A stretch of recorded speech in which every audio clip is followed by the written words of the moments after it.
శ్రీ గురుభ్యో నమః. ఆంధ్రదేశంలోనూ ఉత్తర దేశంలోనూ వివాహ కాలంలో గౌరీ పూజ చేసే అలవాటు ఒకటి ఉంది. ఇది చాలా కాలం నుంచి వస్తూ ఉంది.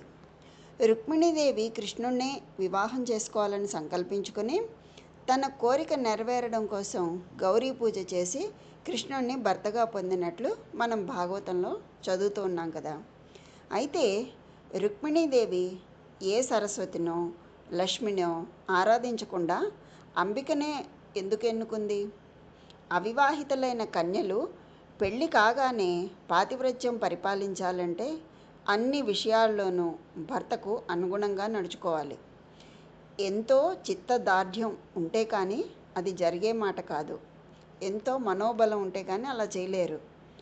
పతిత్వ పాతివ్రత్యాల ఆకృతియే అంబిక. ఆమె దక్షిణకు కూతురైనప్పుడు తన తండ్రి భర్తను దూషించాడు అన్న కారణం చేత శరీరమే త్యాగం చేసింది. ఈ కథ అందరికీ తెలిసిందే. పార్వతిగా పుట్టిన తర్వాత కూడా ఆ పరమేశ్వరుణ్ణే పెళ్ళాడాలి అని ఉగ్రతపం చేసింది. తాను అనుకున్న కార్యాన్ని సాధించింది. సరే, బాగానే ఉంది.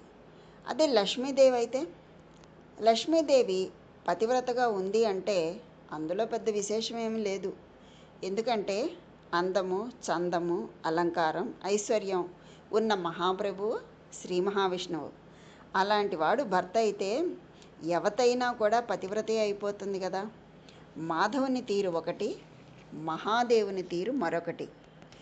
ఈయన ఉనికి వల్లకాట్లో, పాములు మెడలో, కపాలం చేతిలో, ఇట్లా ఆయనది ఘోరమైనటువంటి స్వరూపం. దానికి రుద్రం ఏం చెప్తోంది అంటే, యాతే రుద్ర శివాతను రఘోర పాపకాసిని అఘోరేభ్య దఘోరేభ్య ఘోర ఘోర తరేభ్య అంటుంది. అంటే రుద్రుడా, యాతే అందులో తే నీవు, యా అంటే ఏ, శివాతను రఘోర పాపకాసిని, తనూహు శరీరము, శివ మంగళకరమైనది కనుకనే అఘోర హింస చేయదు, అపాపకాసిని పాపమును వనరింపనీయదు. అంటే రుద్రునకు ఉన్నటువంటి ఆ శరీరాల్లో ఒకటి క్రూరము, మరొకటి మంగళకరము. ఈశ్వరునికి సహాయం చేయు శక్తే కాకుండా అట్టి శక్తులు ఎన్నో ఉన్నాయి. వాటిలో సంహారక శక్తి అతి భయంకరం. అఘోరేభ్య అంటే క్రూరము కానివి, అధ మరి ఘోరేభ్య అంటే ఘోరములైనవి, ఘోర ఘోర తరేభ్య ఘోరాతి ఘోరము అయినటువంటి ఆ శరీరాలకు నమస్కారము అని చెప్పన్నమాట. అంటే అటువంటి మహాఘోర స్వరూపాన్ని భర్తగా వరించి పాతివ్రత్యాన్ని అనుష్ఠిస్తూ భర్తను తండ్రి దూషించాడు అన్న కారణంగా శరీర త్యాగం చేసి మరలా అతనికై తపస్సు చేసి అతన్నే పెళ్లి చేసుకున్న పరమసతి సర్వమంగళ. ఆ సర్వమంగళను ఆరాధిస్తే పాతివ్రత్యము లభిస్తుంది, ఆమె అనుగ్రహము స్థిరంగా ఉంటుంది. స్త్రీకి పాతివ్రత్యం ఎంత ముఖ్యమో పురుషులకు గురుభక్తి అంత ముఖ్యం.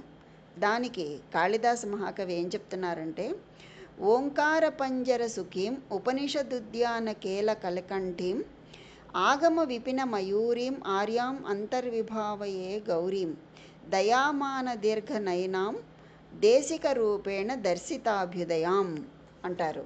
అంటే ఓంకార పంజర సుఖీం అంటే ఓంకారము అను కొప్పరమున ఉన్న చిలుక, అంటే పంజరంలో ఉన్నటువంటి చిలుక. ఉపనిషదుద్యాన అంటే ఉపనిషదుద్యాన కేళి కలకంఠీం అంటే ఉపనిషత్తులు అనే తోటలో ఆడకోయిలయు, ఆగమ విపిన మయూరీం అంటే ఆగమములు అను అడవిలో నెమలి, ఆర్యాం ఆర్యాం అంతర్విభావయే గౌరీం ఆర్యాం అంటే పూజనీయము, దయమాన దీర్ఘనయనాం అంటే దయ ఒలికేటటువంటి కన్నులు కలది, దేశిక రూపేణ అంటే గురు స్వభావముతో గురు స్వరూపముతో, దర్శితాభ్యుదయం అంటే చూపబడిన అభ్యుదయం కలది అయినటువంటి, అంతర్విభావయే గౌరీం గౌరీం అంటే గౌరిని అంతర్విభావయే అంతః అంటే హృదయమున విభావయే భావన చేస్తాను అని చెప్పి దీనికి అర్థం అని కాళిదాసు అంబికను స్తోత్రం చేశాడు. అందులో ఆచార్య స్వరూపం ఎవరో కాదు, సాక్షాత్తు అంబికే.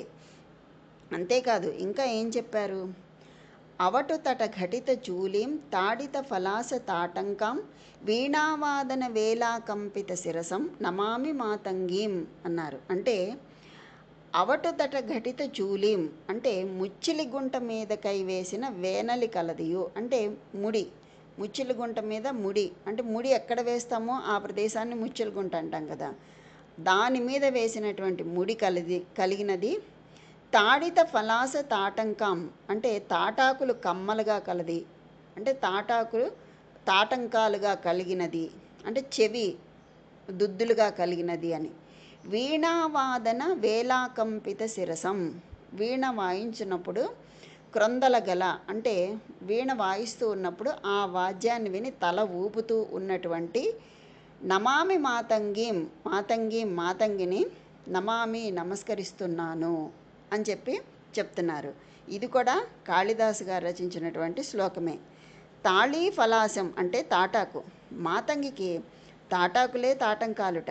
అందుచేతనే గౌరీ పూజలో మనకి నల్లపూసలు తాటాకు ఈనాటికి కూడా వినియుక్తమవుతూ ఉన్నాయి.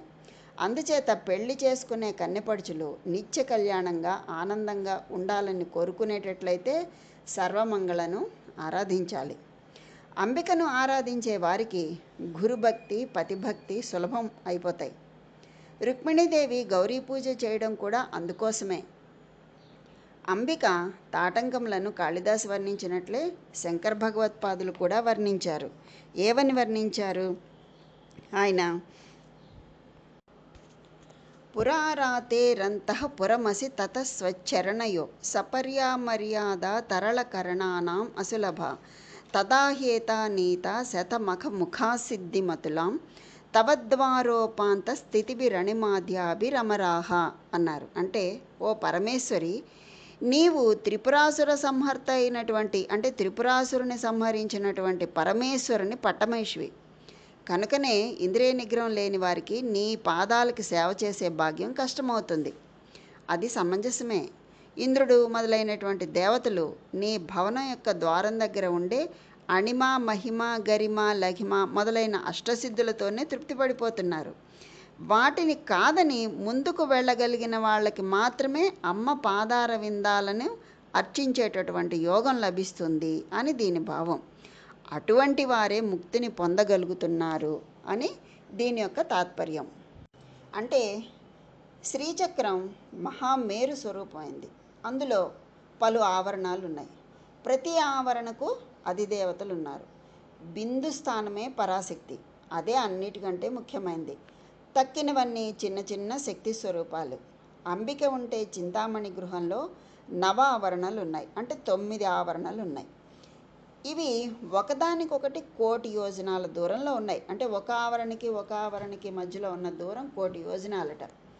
కడపటి ద్వారం అణిమాది అష్టసిద్ధులకై ఏర్పడింది. ఆ ద్వారానికి అంబిక ఉన్న స్థానానికి మధ్యలో ఎంతో దూరం. అయినప్పటికీ తవద్వారోపాంత స్థితిభిరణిమాధ్యాభిరమరాహ ఆఖరి పాదంలో చెప్పారు. ద్వారోపాంతంలో నిలబడేసరికి అణిమాది శక్తుల అనుగ్రహం చేత ఐశ్వర్యం లభిస్తూ ఉన్నది. ఇంద్రాది దేవతలు ఈ 9వ ఆవరణనే దాటలేదు. అక్కడికి వచ్చేసరికి వాళ్ళు అష్టవిభూతి శక్తుల యొక్క అనుగ్రహం పొందుతూ ఉన్నారు. వీళ్లకు పరదేవతను చూడగలిగేటటువంటి ఇంద్రియ నిగ్రహం లేదు. అసలు సనకాది యోగివర్యులకే లేదు.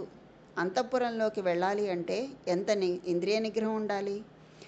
అటువంటి అనుత్తరమైన శక్తి అంబికది. ఆమె యొక్క పరిపూర్ణ చైతన్యం ముందు కలికాలపు జనులు ఆగలేరనే ఆచార్యుల వారు ఏం చేశారు? జంబుకేశ్వర క్షేత్రానికి వెళ్ళినప్పుడు అఖిలాండేశ్వరిని ప్రార్థించి ఆమె శక్తిని ఆకర్షించి రత్నమయమైనటువంటి శ్రీచక్రాన్ని ఒక కర్ణంలోనూ పంచాక్షరి యంత్రాన్ని మరొక కర్ణంలోనూ తాటంకాలుగా ప్రతిష్ఠ చేసి ఆమెను సౌమ్య స్వరూపిణిగా చేశారు. అంటే ఆవిడ యొక్క చెవి దుద్దులు ఎలా ఉంటాయి? తాటంకాలు శ్రీచక్ర ఆకారంలో ఉంటాయన్నమాట. మీరు ఆ స్వరూపాన్ని కనుక మీరు చూసినట్లయితే అఖిలాండేశ్వరి అని కొడితే మీకు గూగుల్లో కూడా ఆ ఫోటో కనిపిస్తూ ఉంటుంది. దాన్ని మీరు చూసినట్లయితే మీకు చాలా సులభంగా అర్థమవుతుంది. ఆమె శక్తిని ఆకర్షించి ఏం చేశారు, రత్నమయమైనటువంటి శ్రీచక్రాన్ని ఒక చెవి తాటంకంగాను, పంచాక్షరి యంత్రాన్ని మరొక కర్ణంలో అంటే మరొక చెవికి తాటంకానిగాను ప్రతిష్ఠ చేశారు. ఇంత మహిమ పరమేశ్వరునికి సిద్ధించింది అంటే దానికి మూలం నీ తాటంక మహిమే కదా తల్లి అంటూ అఖిలాండేశ్వరి తాటంకాలను స్మరిస్తూ ఆచార్యుల వారు ఇంకొక శ్లోకాన్ని కూడా సౌందర్యలహరిలో చెప్పారు. అదేమిటి అంటే 25వ శ్లోకంలో చెప్పారు. 25 కాదు, 28, 28వ శ్లోకంలో చెప్పారు తాటంక మహిమ గురించి. సుధామప్యాస్వాద్య ప్రతిభయ జరామృత్యుహరిణీం విపద్యంతే విశ్వే విధిశతమఖముఖాజ్యా దివిషదః కరాళం యక్ష్వేళం కబలితవత కాలకలన న శంభోస్తన్మూలం తవ జనని తాటంక మహిమ. ఇందాక చెప్పింది పురారాతే, అది 95వ శ్లోకం, ఇది 28వ శ్లోకం. ఇందులో ఏమంటున్నారు, తల్లి బ్రహ్మ, ఇంద్రుడు మొదలైన దేవతలందరూ భయంకరములైనటువంటి వార్ధక్యాన్ని, మరణాన్ని పోగొట్టే అమృతాన్ని తాగారు. అయినప్పటికీ కూడా మరణిస్తూ ఉన్నారు. కాలకూట విషాన్ని మింగినటువంటి నీ భర్తకు మాత్రం మరణం లేదు. దానికి కారణం నీ చెవికమ్మల మహిమయే తల్లి. కనక తాటంక అని మనకి లలితా సహస్రనామం కూడా చెప్తుంది. హాలాహలాన్ని భక్షించిన శివుడు నాశనం పొందకపోవటానికి కారణం అమ్మ చెవికమ్మల మహిమగా ఇక్కడ వర్ణించబడింది. అంటే మంగళసూత్ర మహిమగా పోతన గారు కూడా చెప్పారు. ఏమని చెప్పారు ఆయన, మింగెడివాడు విభుండని మింగెడిది గరళమని మేలని ప్రజకున్ మింగుమని సర్వమంగళ మంగళసూత్రము నెంత మది నమ్మినదో అని చెప్పి పోతన గారు అంటారు. అంటే హాలాహలాన్ని భక్షించినా కూడా శివుడు నాశనం పొందకపోవటానికి కారణం అమ్మ చెవికమ్మల మహిమగా చెప్పారు. ఇక్కడ మంగళసూత్రం మహిమగా చెప్పారు. మంగళసూత్రాన్ని ఎంత మది నమ్మిందో, ఎందుకని మింగెడివాడు విభుడు, ఆ గరళాన్ని మింగేడిది భర్త, మింగేది గరళము, అది విషమని తెలుసు.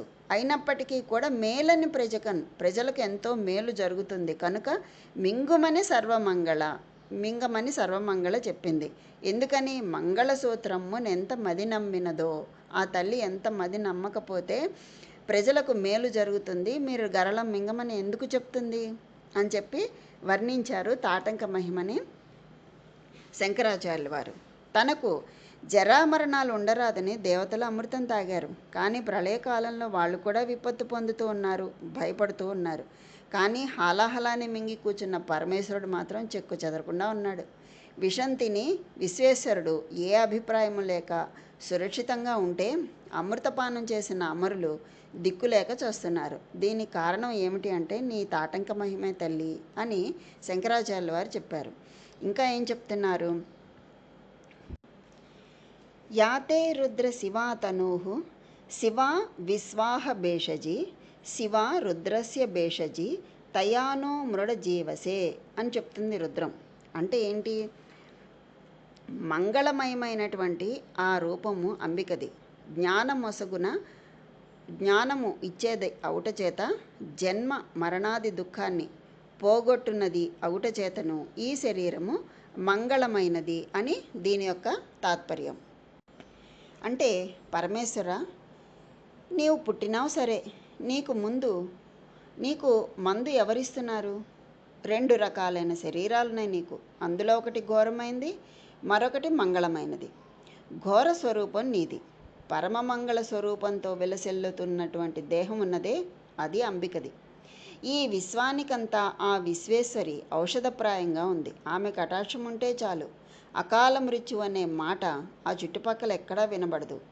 నీకును ఆమెయే భేషజేయి వైద్యం చేస్తోంది కాబోలు. పరమ మంగళమైనటువంటి ఆ శరీరం నిన్ను అంటిపెట్టుకొని ఉండటం వల్లనే నీవు జీవిస్తున్నావు అని అంటూ ఇంకా ఏం చెప్తున్నారు, శివశక్త్యాయుక్తో యది భవతి శక్తః ప్రభవితుం నచే దేవం దేవో నఖలు కుశల స్పందితుమపి అతస్త్వాం ఆరాధ్యాం హరిహర విరించాదిభిరపి ప్రణంతం స్తోతుం వా కథమకృత పుణ్య ప్రభవతి అన్నారు. అంటే శివుడు శక్తితో కూడి ఉన్నప్పుడు మాత్రమే సృష్టి కార్య నిర్వహణకు సమర్థుడవుతాడు.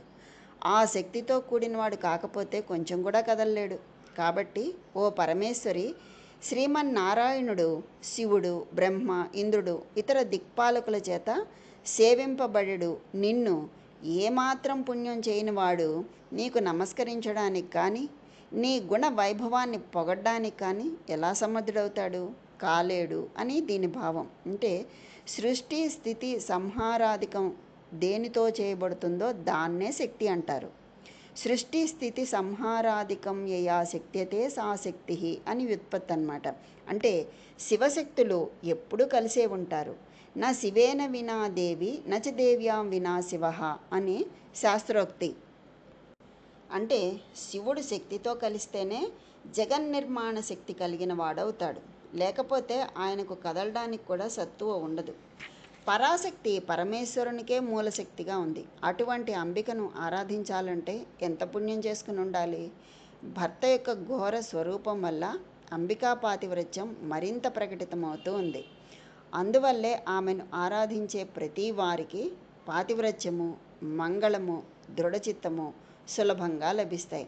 కనుక ఆ సర్వమంగళ యొక్క అనుగ్రహం అందరికీ కలగాలని కోరుకుంటూ స్వస్తి.